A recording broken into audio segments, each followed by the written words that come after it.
Good evening, ladies and gentlemen, and welcome to the October 23rd, 2013 Pittsburgh Board of Public Education Legislative Meeting. Before we begin this evening, I would like to remind everyone to turn off all cell phones and pagers or put them on vibrate. Would everyone please rise for the Pledge of Allegiance?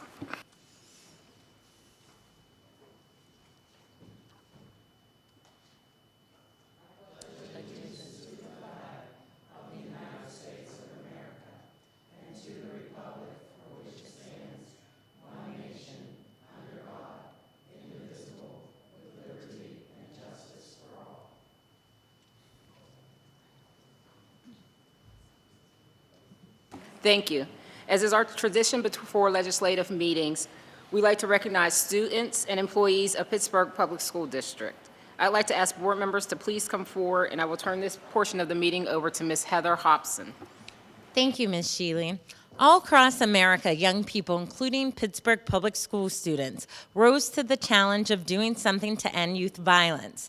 They raised their voices and participated in the Do the Right Thing Challenge, sponsored by the National Campaign to Stop Violence.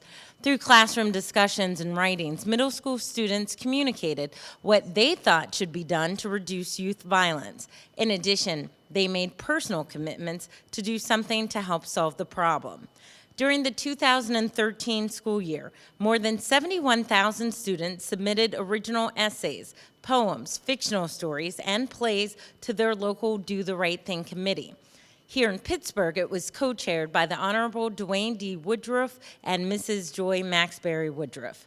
In July, 2 national ambassadors from each participating jurisdiction were honored at a national recognition ceremony in Washington, D.C. National ambassadors had the opportunity to present their views on youth violence to such national leaders as the Secretary of Education, the Secretary of the Interior, the Attorney General, and members of Congress, as well as others. In addition, their writings have been published and placed in the Library of Congress, and the National Campaign to Stop Violence has published a discussion paper on the causes and solutions for youth violence based upon the writings of this year's finalists. We are honored to present one of our jurisdictions' national ambassadors, Pittsburgh SciTech freshman Ashley Knoll, and she's here with her grandfather, who I would like to add is a retired employee of Pittsburgh Public Schools. He worked here for 17 years.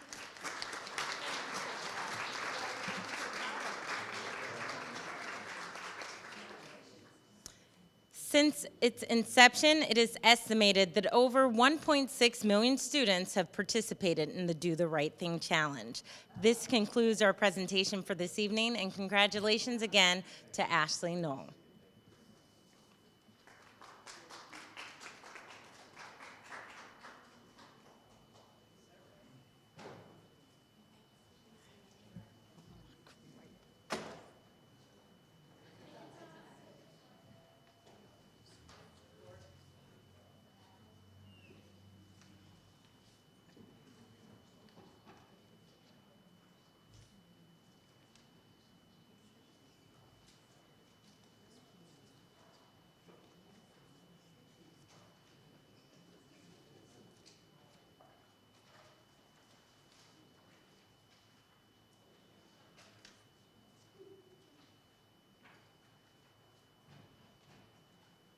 Thank you very much, Ms. Hobson. Mr. Weiss, may we please have a roll call? Mr. Brentley, Here. Mrs. Khaleesi, Here. Mrs. Fink, Here. Mrs. Azuda, Dr. Hawley, Mr. Eisler, Present. Mr. McCray. Mr. McCray is absent. Mr. Sumter, Present. Ms. Sheely. Here. There are 8 members present. Thank you, Mr. Weiss. At this time, I'd like to ask Mr. Sumter to share our core beliefs and commitments. Thank you, Ms. Shelley. The Pittsburgh Board of Education is committed to educating all children to their highest level of academic achievement. We're committed to providing a safe and orderly environment for all students and employees. We're committed to providing efficient and effective support for all students, families, teachers, and administrators. We're committed to distributing resources in an efficient and equitable manner to address the needs of all students to the maximum extent feasible. And last but not least, we're committed to improving public confidence and encouraging strong parent-community engagement in the district. Thank you.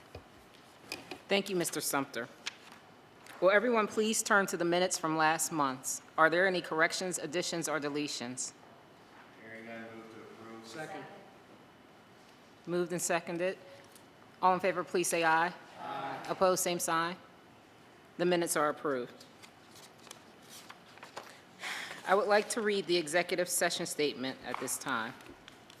In addition to executive sessions announced at the legislative meeting of September 25th, 2013, the board met in executive sessions on October 16th and immediately before this legislative meeting to discuss various personnel matters that may include, but are not limited to, administrative vacancies and positions opened and closed. Finally, at the executive session immediately before this legislative meeting, the board discussed students' discipline cases that involved violations of various portions of the Student Code of Conduct. The board does not vote at executive session. We'll begin this evening with a committee report on education that is before you. If you would please turn to page 14 of the report, I would like to give you the student suspension, expulsion, and transfer numbers for this month.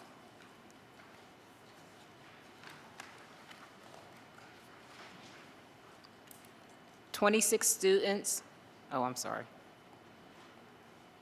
Okay. 26 students were suspended for 4 to 10 days.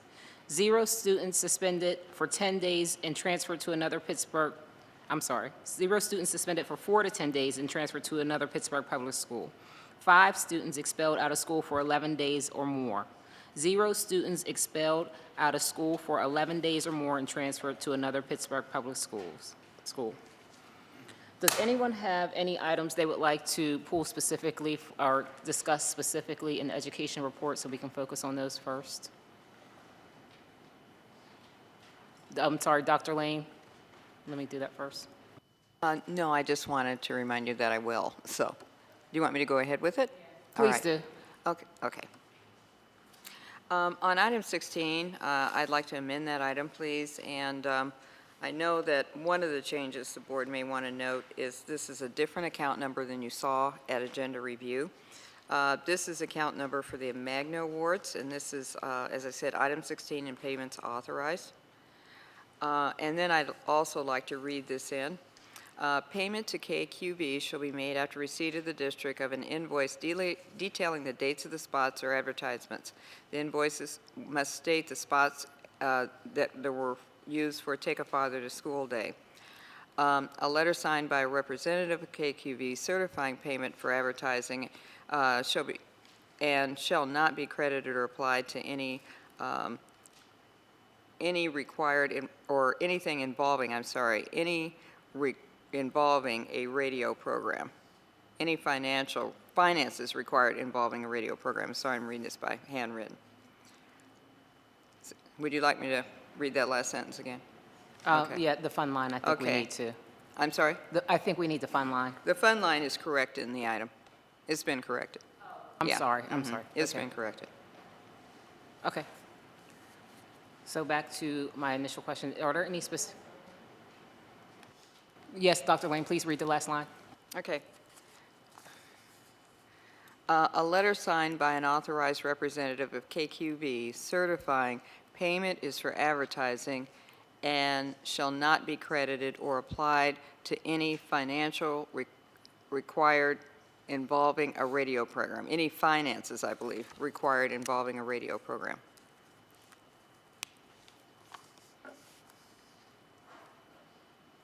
Thank you, Dr. Lane. Does anyone have any questions or comments on the committee report on education? Mr. Brentley?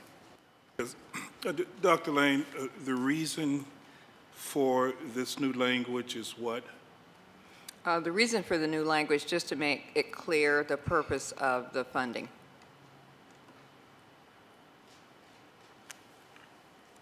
Okay, the purpose of the funding. Let me just ask you this. This is so rare to do this on any item, number one, but on this particular item, $4,000. And I'm hoping that the viewing audience is really taking note. This is fascinating to see what we're doing here. As most people are aware, for the last 8 or 9 months, I've had a show on KQV, totally supported by the community, that's been very, very successful, has been successful, as you mentioned here, with getting the word out and making this program even more of a success.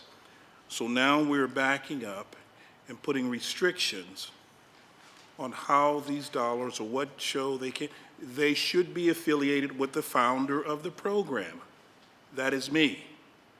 But to now separate this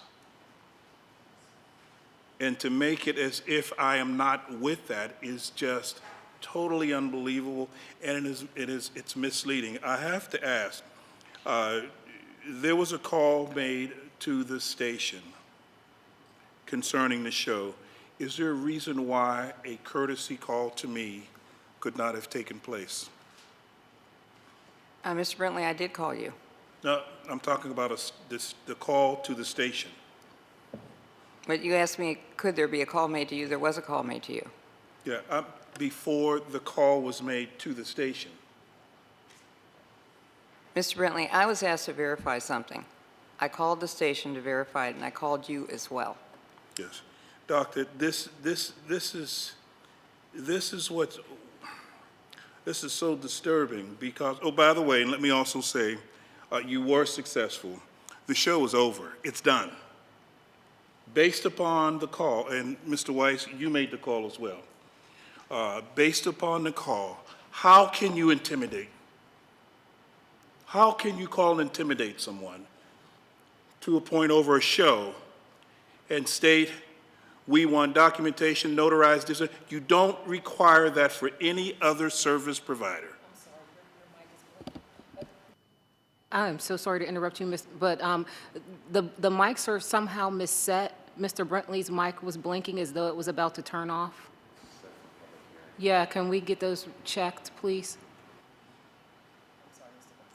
Well, Mr. Weiss, can you tell me who authorized you to call KQV? Superintendent asked me to call KQV and simply ask whether there was a correlation between the prospective advertising and the financial obligation for this show. I was told when I made the call that the show was currently not scheduled, and there was no intimidation. It was an informational call. I said thank you, and that was the end of it. Well, it was not the end of it. And Mr. Weiss, I have to say publicly, I am so disappointed.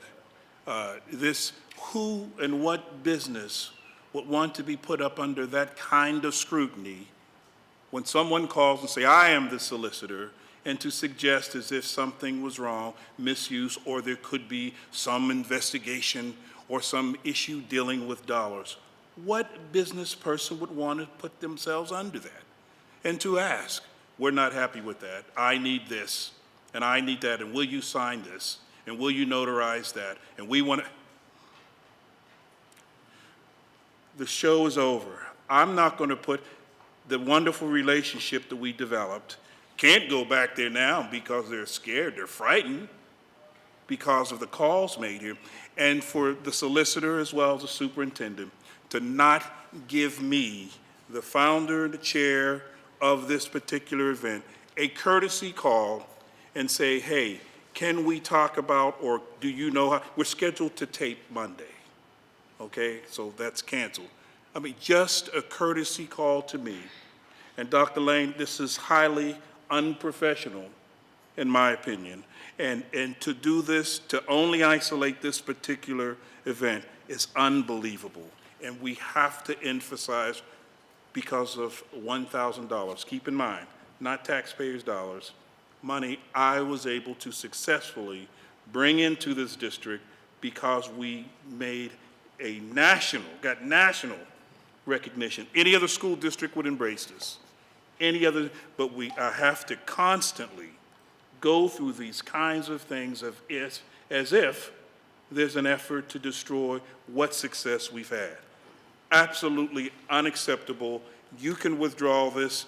I will find another way, but you got to keep in mind the success of this program is based on the power of the parents and the power of those fathers who are interested. It would be nice to have an administration as well as a solicitor to be very, very supportive. I feel like someone went behind my back. I feel violated. Mr. Weiss, you could have easily called me. I'm available. I'm available.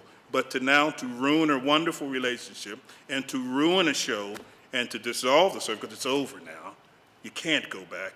This is unbelievable. And I'm hoping that the viewing public, now you see what we have to go through. This is why these schools are struggling. If they're doing this for $1,000, keep in mind, we had a former employee here that ran the PR. At one point, she had over $250,000 tied up in PR stuff. Trinkets and little postcards and call up. We later found out they were her friends. We've never scrutinized them to this point. Not to mention, I've never seen a built-in automatic contract renewal for their buddies. But this here, all volunteers, and something so good and so positive for the district. I'd like to know what team, and are we ever going to get on the same team? It's terrible. So I will not move forward for it, and I'm sure others have things lined up, but not good.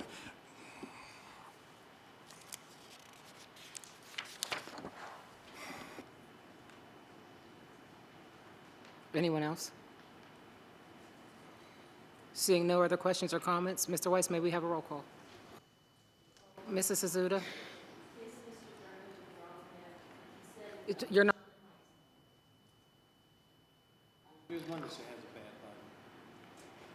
Is Mr. Brentley withdrawing it? I'm not sure, and if so, would it need a second?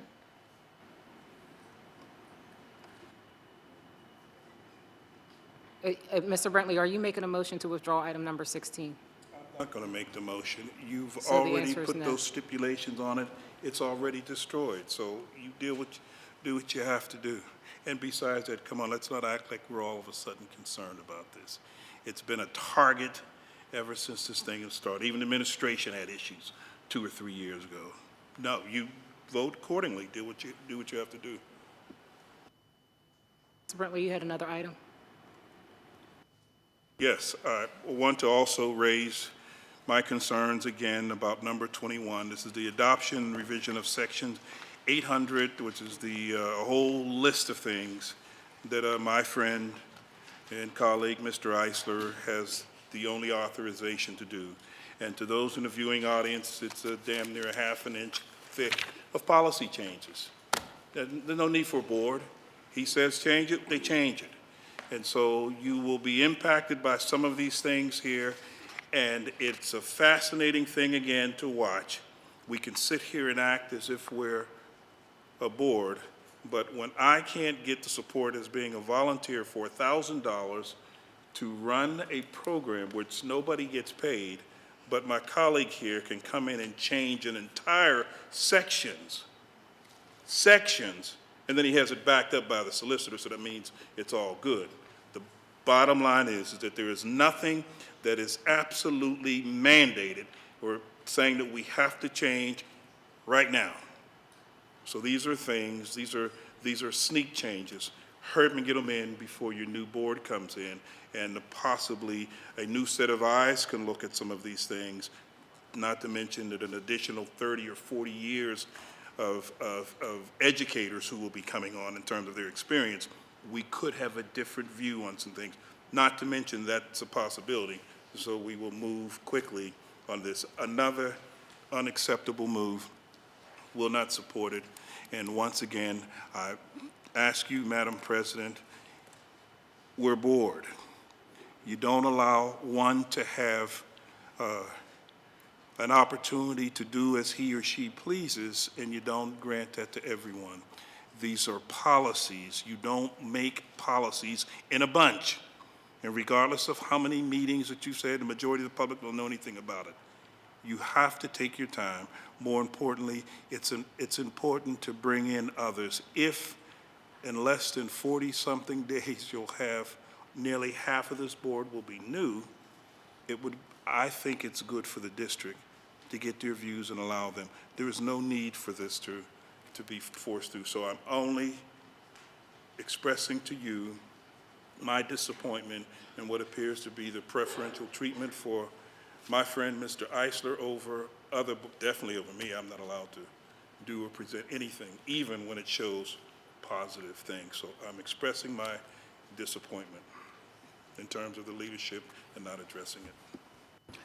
So I will agree to disagree with you, Mr. Brentley. The policy committee has been meeting for years on the set of policies.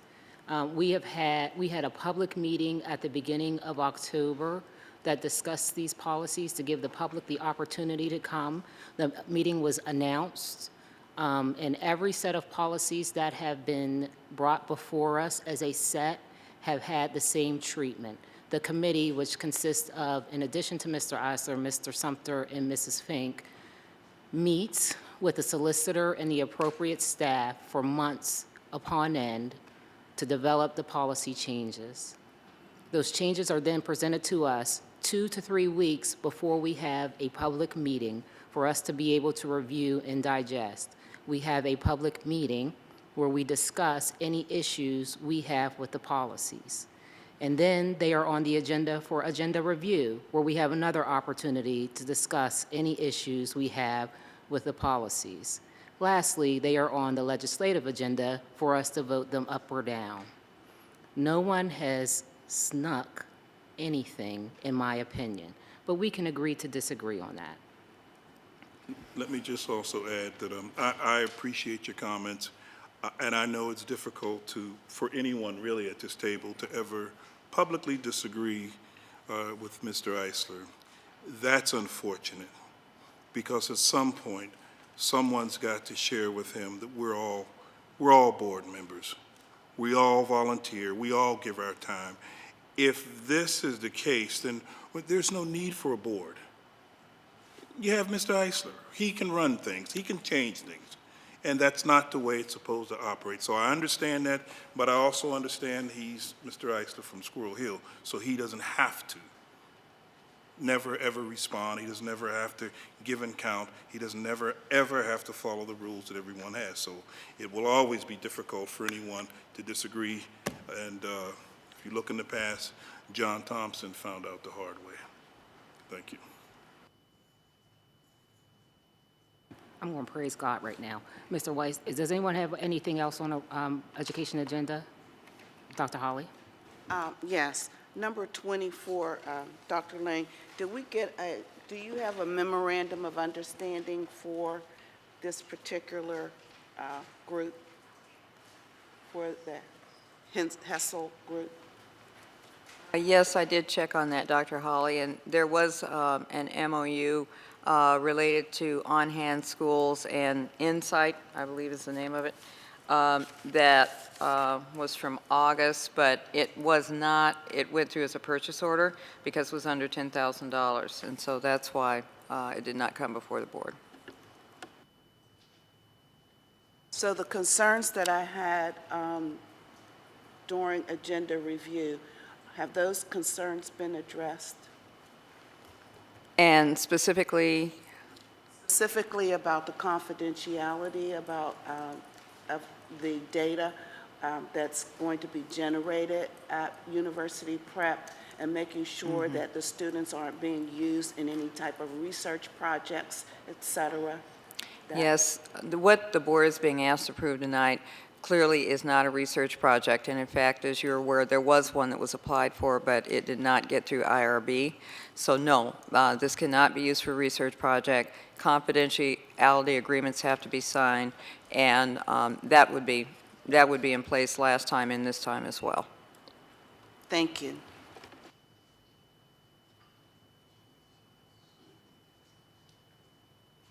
Dr. Holly, I just wanted to make sure you saw that.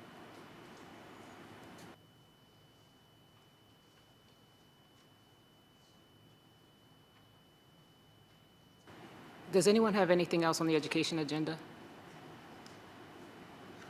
Mr. Weiss, may we have a roll call, please? Mr. Brentley?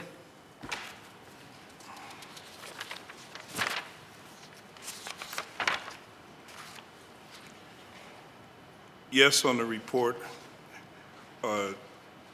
No on number 21, number 9, and to not further embarrass the folks at KQV for the personal shortcomings of this board, I'm going to abstain on number 16. Mrs. Scalise? Yes on the report as a whole, no on number 16. Mrs. Fink? Yes on the report as a whole, no on number 16. Mrs. Azuda? Yes.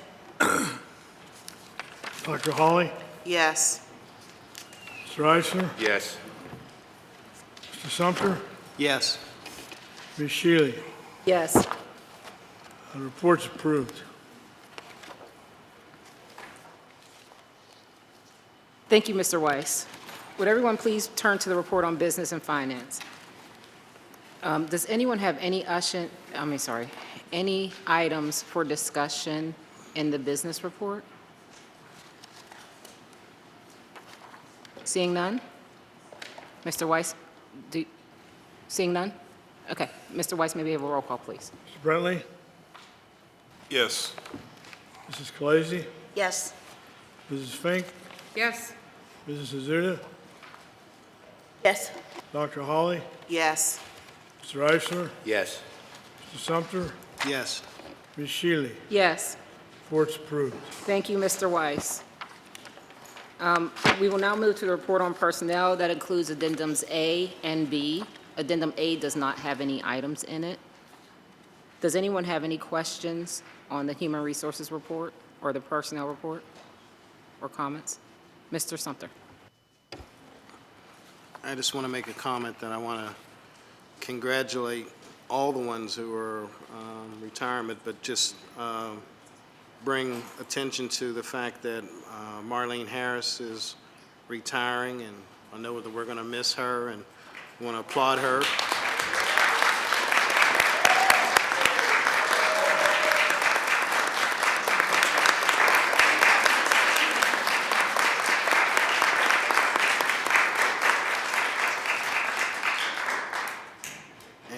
And applaud her for the holding it down for us while we're in transition, and for the wealth of knowledge and expertise that she brought to that position.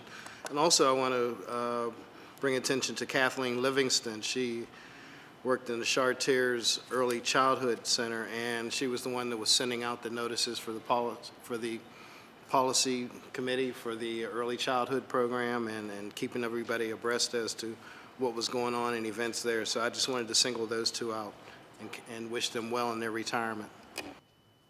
Thank you, Mr. Sumter. Seeing no other comments or questions on personnel, I'm sorry, Mrs. Azuda. Since Mr. McCray is not here, I would like to thank all our personnel who are serving in the military. Thank you for a job well done. Vote. It's after. I know, so I missed it, so I'm going to wait until after this is finished. Thank you very much. May we have a roll call, please? Thank you, Mrs. Azuda. Mr. Brentley. Yes, I want to mention that I do have some concerns on a couple of the appointments here. I will not be going into detail with my concerns. Just want to continue to raise the question about the importance of the administration putting the right people in the right position during these hard times. And we've witnessed that with the previous administration and paid for it, and we continue to do it with this administration. And so while we are in some trying times, it is important that we match people up with their skill set and reach higher, if available, to assist us. And in my case, in my opinion, we're not doing that. And so at some point, we have to move away from the buddies and friends when it comes to promoting, and think more about the district. So what I'll be doing is I will simply abstain on the entire report. Thank you. Mr. Weiss, may we have a roll call, please? Abstain. I'll repeat that because my mic wasn't. Mr. Brentley? Abstain. Mrs. Scalise? Yes. Mrs. Fink? Yes. Mrs. Azuda? Yes. Dr. Holly? Yes on the report as a whole, no on page 14, transfers from one position to another with change of salary, number 6.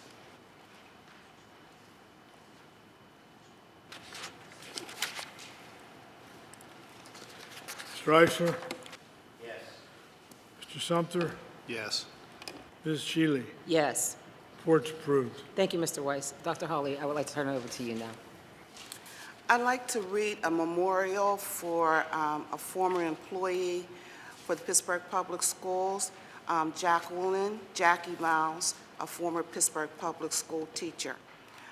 Jackie grew up and was educated in the Pittsburgh Public Schools, and she graduated from Westinghouse High School. Jackie completed her undergraduate degree in elementary and special education at Cheyney State University and her graduate work at University of Pittsburgh and the University of Penn State University. Jackie began her career teaching at Belmar Elementary School, where she was a phenomenal special education teacher, and ended her career at Lincoln Elementary Technology Academy. During her tenure at these two schools, she began to show leadership in the area of acting principal and teacher leader.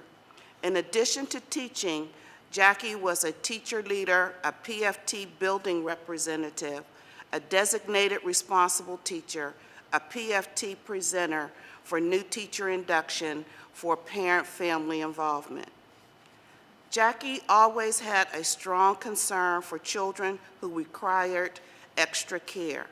As a result, her focus had been on special needs children. She helped her students feel they could be successful and the sky is the limit.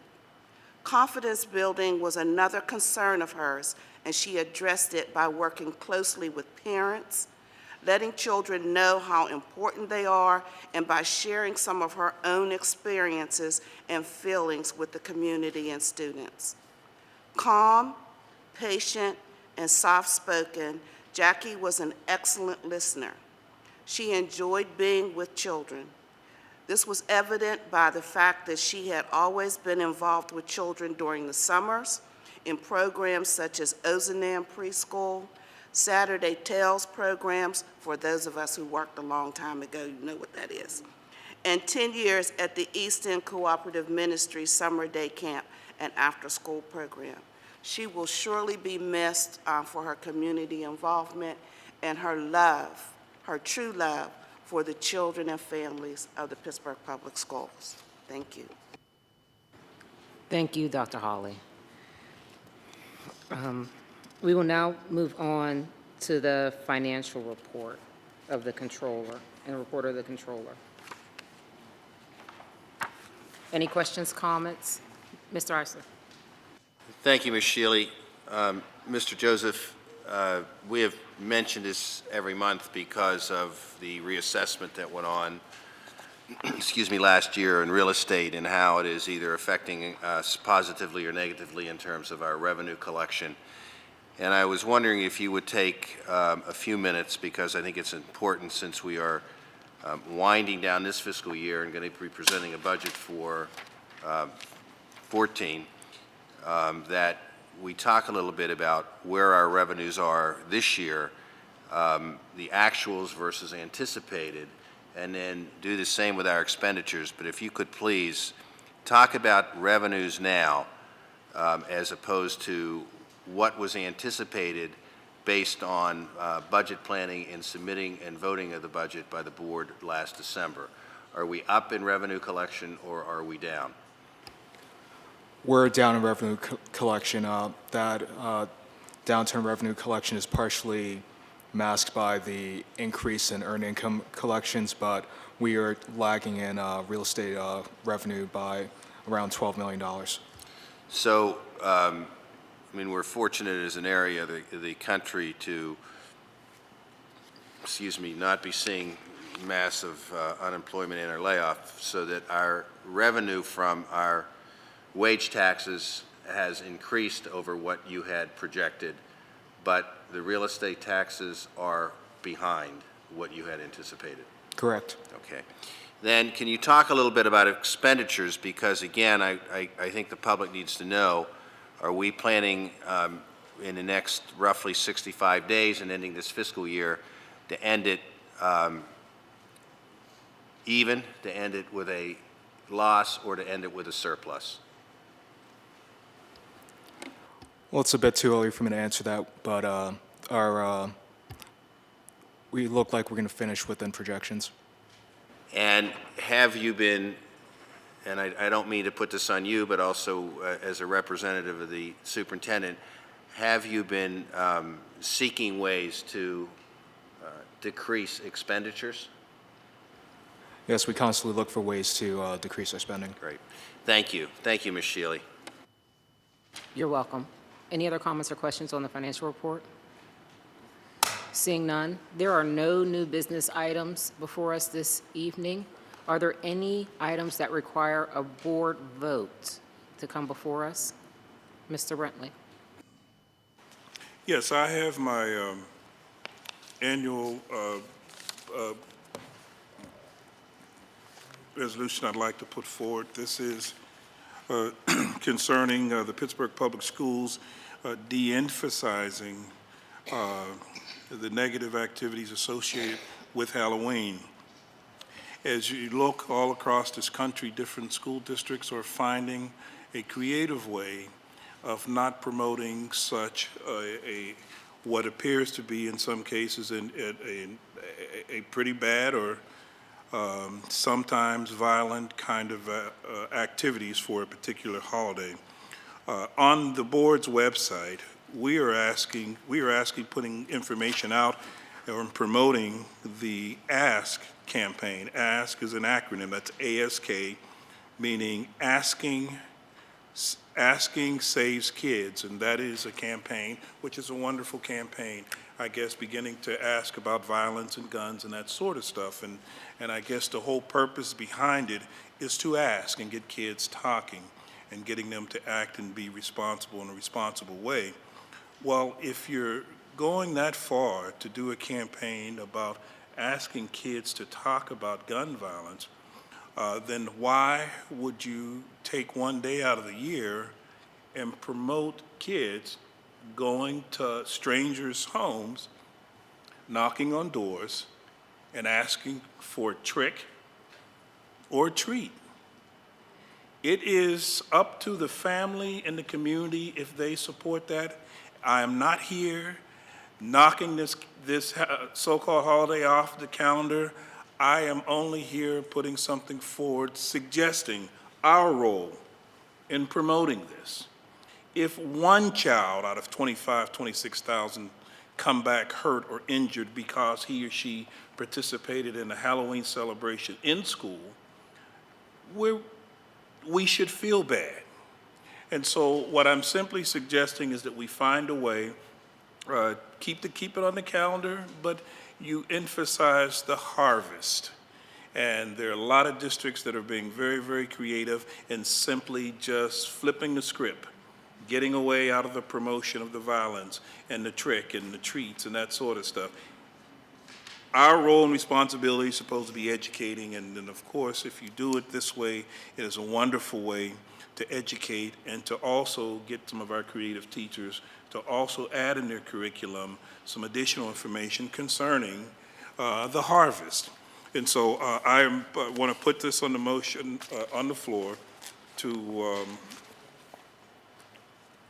get this district to de-emphasize. And once again, I have to reiterate, we often hear about it. If you don't, our kids, if they knock on the door and if you don't give a treat, then there are some pretty rough things that could happen to them, from egging your cars and egging your doors and so on. And then we are embracing, encouraging it, and supporting it as a district as long as we have it on our calendar. It's nice, we can smile and we can smirk about it, but until it reaches your family or until someone is impacted by it, and I'm talking about one, just one, we as a district should not be promoting Halloween. Now, therefore, be it resolved that the Board of Education of the School District of Pittsburgh is changing the Halloween celebration to the celebration of harvest in the school district, redefining the role of the Pittsburgh Public Schools and focusing on a positive aspect of the celebration of the harvest. And that's it. That is a motion. There is a motion on the floor. Is there a second? Seeing none, the motion dies. Are there any other items that need to come before this board for a vote? Are there any other items to bring before this board for discussion? Or any other announcement, any announcements? Mr. Brentley? No, go ahead, Mr. Brentley, please. Mr. Brentley. God have mercy on me. Mr. Sumter. Thank you, Ms. Shaley. The comment that I like to make is that to encourage folks to invest in our children's future, to put your money perhaps where some folks' mouths are, but I'm sure we're all interested in the future of our country and our children, but one way of doing that is to contribute to either the Pittsburgh Promise, Need, or the Homewood Children's Village, and I would take the ors out and say, and all three, or any of the three. They are doing very worthwhile work and helping our children along the way immensely. Thank you. Thank you, Mr. Sumter. Mr. Eisler? Thank you, Ms. Shealy. In the paper this month was a story and then a follow-up editorial about a group of our students who are working hard on the Student Bill of Rights. I have met a lot of students. These students that are working on this and bringing it forward are simply amazing. They are incredibly gifted and involved. I think it is fabulous that students are getting involved. I welcome youth participation. I think they're raising some very interesting issues. And again, I think that the editorial ended with a very, very important line: with responsibility. With rights comes responsibilities, and I think that these students understand that. And I don't know if it will be coming before us or not. I just think that it is fabulous that our students are getting involved and that they are raising issues about quality. I mean, what they want basically are what our goals and what we want as a school board that Mr. Sumter recites before every public hearing. So I just want to thank the students, the staff of the school district, and anybody who's been working with them, because it has been an impressive process as far as I'm concerned. And their presentation to the public, their press conference, the news coverage, and again, I think that the editorial said it all about youth participation and how important it is for youth to be involved. So I welcome it, I salute them, and I thank them for their work. Thank you, Ms. Shealy. You are welcome. Mr. Brentley, are you ready? Yes. Go ahead. I have a couple announcements I'd like to make. The first would be November the 2nd, we will have a Pittsburgh Public School student will be traveling a little over 1,500 miles to Haiti. She will be attending going to Haiti for a week. The purpose is to serve young girls in an orphanage, and she was able to do this through a school-based church. She leaves November the 2nd. She had to raise $1,700 to pay for her service, her fare there, along with others. And there are some around this table who were responsible, and I say thank you so much. But sometimes we have to keep the tabs on our students and how well they're doing very well. This student is a senior at IUP, scheduled to graduate in May of 2014, and that student is a 2008 Perry Traditional Academy graduate, and we want to say congratulations, wish her well, and safe travel. And that student's name is Chelsea Brentley. That's great. I'd like to also mention there's a very important event coming up November the 9th. This was actually the taping for the show next week. The Urban Impact Program is having a fundraiser, bringing in quite a few folks to raise money for their program. But some of the highlights that I'd just like to mention is that there's a young lady after intermission, Demaria Channel. This is a student, a former Kappa student, who will be performing. She's a graduate, and there's a group called the Steele Brothers. It is my understanding that they were responsible for a lot of hits back in the past, or writing hits. And she will be singing from their latest song, Nothing Without You, which she has recorded. There's a national interest in the song, and the brothers believe that this young lady has a whole lot of talent. Also appearing will be, one of the headliners is Eddie Holman, who will take the stage and close the concert. The proceeds of the event, it's the Urban Impact and the Greater Pittsburgh Community Bank, both organizations are dear to the Steeles. The group, the two men are the Steele brothers. They're twins, Mel and Mervyn. They grew up in a single family parent home, and at times when they had little food in the house, they benefited by the local food bank. And of course, Urban Impact significantly impact the lives of many youths. This is one of the passions of their singers. And so we want to acknowledge this concert, wish them well. There is also a choir, an Urban Impact choir, that will be performing. And those kids, once again, are, the majority of them are Pittsburgh Public School students. So we were hoping to have an opportunity to have them,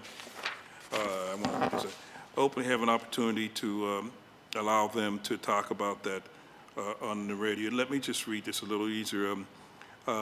Could It Be I'm Falling in Love celebrates 40 years since the debut as a hit single by the Spinners. Melvin and Mervyn Steele, twin brothers who grew up in Aliquippa, wrote the song, as well as many other songs that were recorded by a multitude of artists. Mel still lives in Pittsburgh, in the Pittsburgh area, with his wife, Adrena, and Mervyn lives in Philadelphia.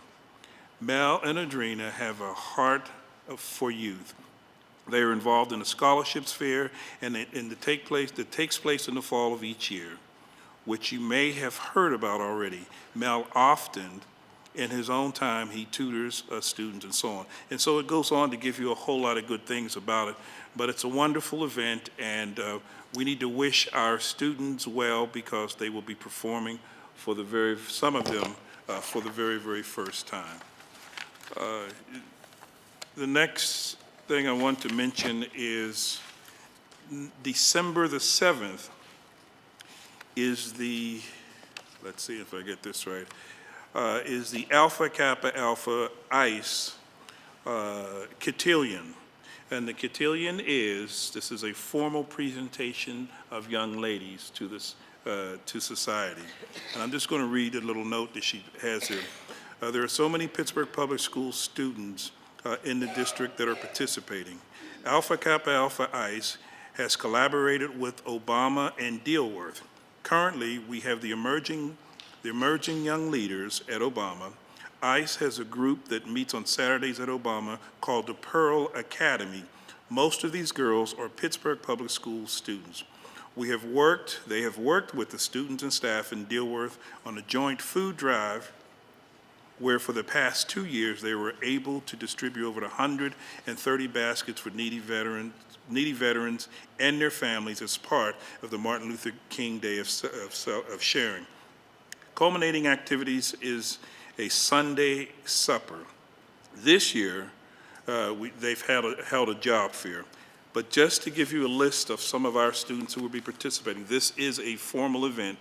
The numbers are, there are 3 debutantes that attend Obama, 10 escorts that attend Obama, 1 debutante attends Alderdice, 1 escort attends Alderdice, 12 Miss Pearl Essens are from Dilworth, and the other Pittsburgh Public School students is a total of 3.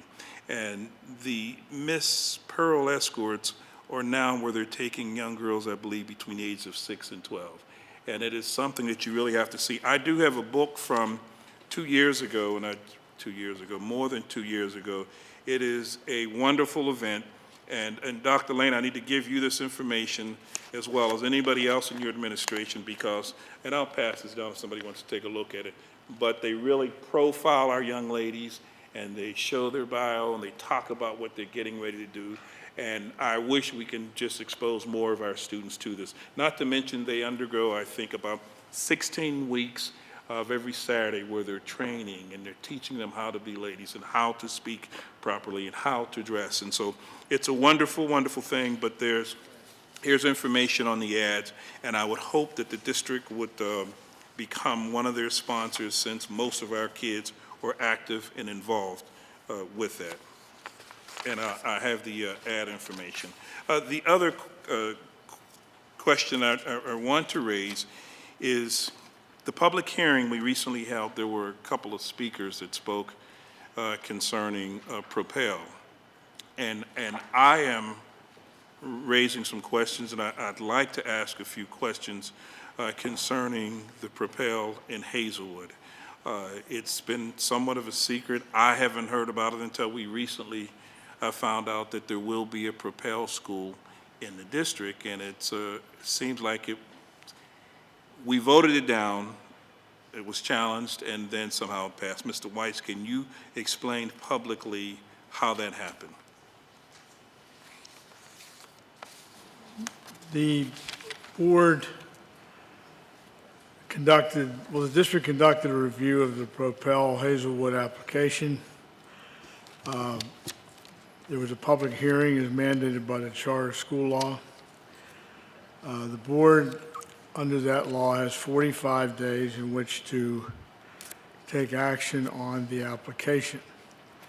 At the meeting that was held to consider the item, the recommendation actually was to approve it because it met under the charter school law as liberally construed by the Charter Appeals Board and our courts. It met those requirements. The vote on that item was 4 yes, 4 no, and 1 abstention. So therefore, there was no action taken by the board. It neither approved it nor rejected it. The charter school law and the school code in general requires a vote of 5 to take action on an item like that. Therefore, since the board took no action officially, and it was discussed that evening, the effect of that 4-4-1 vote, the charter school law provides that that is what's called a deemed denial. That means the law presumes the board denied it, and it gives the charter applicant the right to appeal to the Charter Appeals Board without the necessary Court of Common Pleas approval. And the case is heard before the Charter Appeals Board on the basis of the appeal by the school. The Charter Appeals Board heard that case and voted last week to grant the appeal and approve the school. That is the state of the record. The Propel Hazelwood can proceed to operate, and I believe that answers your question. Well, the other question is, Mr. Weiss, do you have a letter of appeal where we said that we're going to appeal that once they filed? The board could not appeal it because the board took no action on the application. So once the board takes no action and the automatic deemed denial applies, the board loses its opportunity to participate in that appeal. So a 4-4 means that is a no. A 4-4 vote. Well, the 4-4 means there was no action taken, and that means it's a deemed denial. It wasn't as if the board voted 5-4 to deny the application. Under the law, a 4-4-1 vote is a non-action. There's a difference. And in this case, because there was no action taken either affirmatively or to turn it down, this automatic deemed denial took place, and the charter school then has the right to appeal that to the Charter Appeals Board, and that's what was done here. But I guess when they appealed that to the charter school, we were allowed to appeal that. No, we're not. If a board does not take action on an application, it loses its ability to participate in the appeal. Okay. Now, is there a reason why we did not take action? Because it was a 4-4-1 vote. I can't explain why people voted the way they did, but that's the way they voted. I mean, but to be advised as to what our options were. And I'm raising these questions because I remember distinctly the other application for that same community. Not only did we not allow them to I don't know if even they presented it. I know they weren't granted the charter school, and that was put together by former groups of educators. But when they filed in Harrisburg, we challenged them. And then they had to circulate petitions. We challenged the signatures. But in this case, we stood back and just, so it's almost by default. And my question is, the bigger picture is a major deficit. This could be equivalent to a $2-3 million mistake. It's got to come from somewhere. And so we are now looking at probably adding to the deficit that we have. And I guess my question is, and it's not just to you, but also to our president as well, as the superintendent, why were we not informed as a board and not advised as to what our options were? Because I know that there would have been some concerns about that. Well, I'm not going to quarrel with you as to what was or was not said at the meeting, but it was made very clear that the board has to take action within 45 days of the public hearing, that as is usually the case, the matter came before the board relatively close to the end of the 45-day period. It was explained to the board that it has to take action on the application in the form of motion that should be made. And it was explained to the board that night that the vote that was cast and the way it was a deemed denial. There was a question asked. Now, if there are board members who did not fully understand that evening, I'll take responsibility for that because it's my job to make sure that the board understands those things. But I will say that there are some board members here who I believe did understand it. There is no question that the financial impact of a charter school in this school district is significant. No one is a greater advocate for the district asserting its rights in these cases than my office is, and I am. I've stated that publicly as well as through our handling of cases. But when there's a vote like this, the law does not permit the district to participate in the appeal. Again, if there are board members who didn't understand that, didn't understand the effect of that vote, I'll take responsibility for that, but the vote is what it was. There were 4 that voted yes, and 4 that voted no, and 1 abstained. Okay. Well, I am going to just close with this comment, and I would hope under the new leadership that this item would be placed the first thing on the Education Committee. This is something that you don't kind of glare over. And to those who aren't familiar, this is simply the back doorway of getting a charter school. And I raised concerns about Propel and their relationships with folks at this table that allows them to mysteriously strange things happen. And so those in the community do have a good point that we do have a preferential treatment when we deal with these charter schools. not to mention that if they have the ability to open up a school there, they're not coming with the best track record. From the Northside Charter School, it did not make AYP. There are tons of issues. But for this board to not to be informed that here's what the vote, you now have the option, like we did the other ones, and to allow us to move forward, I just believe is a major, major costly mistake, and we have to address that. You can't talk about, we're concerned about the closings of schools and laying folks off when something like this happens. And I'm going to guess and say at least the first year there are $2 million, $3 million. And over the 5-year course, this thing could be $15 or $20 million. That's nothing light for someone to say that they got it through the back door. And so it's wrong. I can tell you my many years here, Mr. Weiss, that I do not recall anyone taking us step by step through the procedures, reminding us of what our vote meant and what our options were. And so it was silence from those that are in position, and here we are. And it's just bad. You don't do things differently for one and then tell others, no, you can't get it, and then we move forward. So let me ask you this, is all of the appeals process over for this district to challenge the procedures? On this case? Yes. Yes. That's bad. Okay, well, I am hoping that we would have a discussion, and if there are areas where someone here at this table wasn't clear with explaining to us, I'm hoping this board would make a major decision.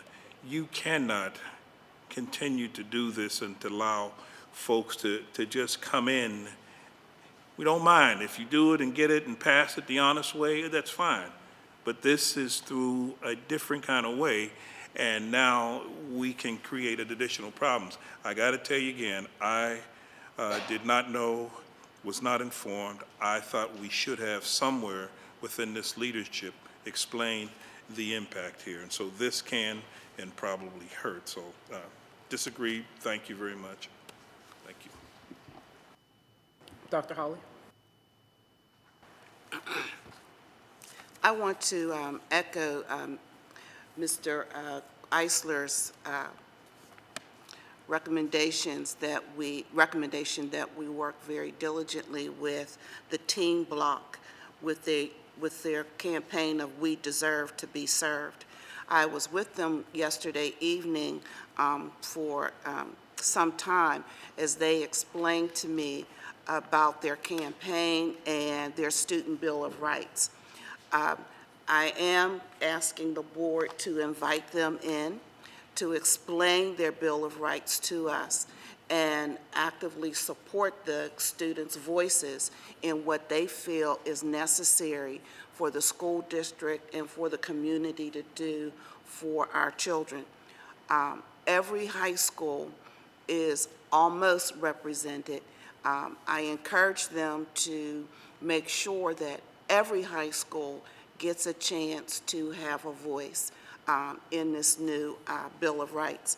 And I just would like to, real quickly, I want to read the 10 major points that they have, and it's number one, right to a free expression, right to participate in decisions that affects our education, their education, right to equitable academic resources, right to a socially, emotionally, and physically safe and positive school climate, right to inclusive teaching and learning environments in our classrooms, right to be treated with respect and dignity by the school community, right to effective teachers, right to positive school disciplinary policies and practices, right to equitable access to accelerated classes and academic counseling, and the right to efficient transportation.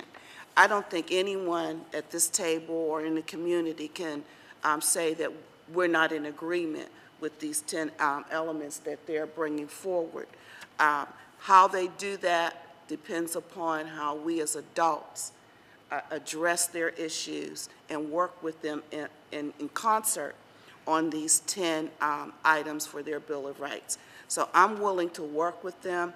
I hope that my colleagues around the table are willing to do that as well, our new board members that will be coming on, and even the board members that will be leaving us.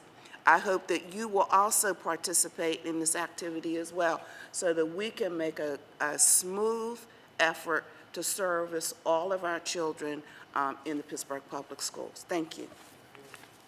Thank you, Dr. Hawley. Are there any more announcements? May I have a motion? Motion to adjourn. Khaleesi, aye, sir. All in favor, please say aye. Aye. Opposed, same sign. This meeting is adjourned.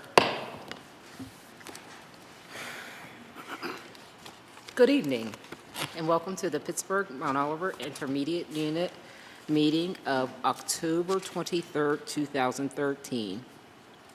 Mr. Weiss, may we have a roll call, please? Mr. Brentley? Here. Mrs. Khaleesi? Here. Mrs. Fink? Here. Mrs. Hazuda? Here. Dr. Hawley? Present. Mr. Eisler? Present. Mr. McCray is still absent. Mr. Sumter? Present. Ms. Shealy? Here. 8 members present. Thank you, Mr. Weiss. Would everyone please turn to the minutes from last month? Move to approve. And I heard that, and just give me a minute so I can find the minutes. Here they were, but I think I mixed mine up. I just wanted to make sure I abstained, and I did. Okay. All in favor of the minutes being approved? Opposed, same side? The minutes are approved. There are no education items before us this month. There is one item in the business package. Anyone have any questions, comments on that item? Seeing none, Mr. Weiss, may we have a roll call? Mr. Brentley? Yes. Mrs. Khaleesi? Yes. Mrs. Fink? Yes. Mrs. Hazuda? Yes. Dr. Hawley? Yes. Mr. Eisler? Yes. Mr. Sumter? Yes. Ms. Shealy? Yes. Items approved.